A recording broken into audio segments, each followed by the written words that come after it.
And there's money crunch. There's not even money for pension. Well, I'm not certain that that's really the case. This is a cost of living adjustment. Remember that public sector wages have been frozen at the same level for nearly 3 years.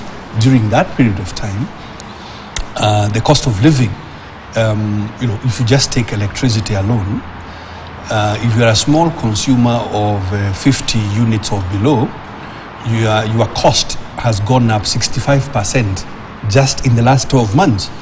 Not in the 3 years, in the last 1 year. If you are if you are domestic, 50 units or less, your cost has gone up 65%. If you are slightly higher consumer at 200 units, your cost has gone up about 45%. So what the SRC is doing is a cost of living adjustment. The private sector has not been under wage freeze, so you would expect that the private sector or companies have been adjusting salaries because of what is happening with the cost of living. So it goes back to the original question. If we don't manage the cost of living, if government is unable or unwilling to bring the cost of living under control, all other things go out of balance. And that's why cost of living is the primary thing that our colleagues in Bomas ought to be dealing with. I know we've of course been told, opposition, where is your alternative?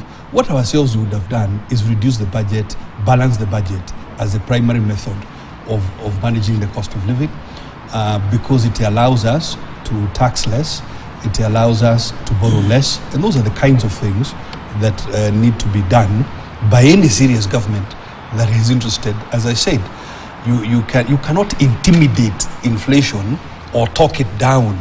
You cannot intimidate the exchange rate.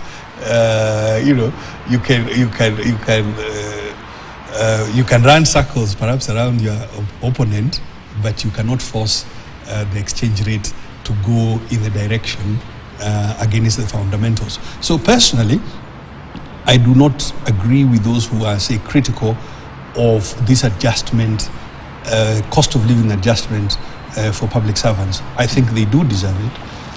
The bigger problem is for government to manage the cost of living. Managing cost of living, Patrick, about...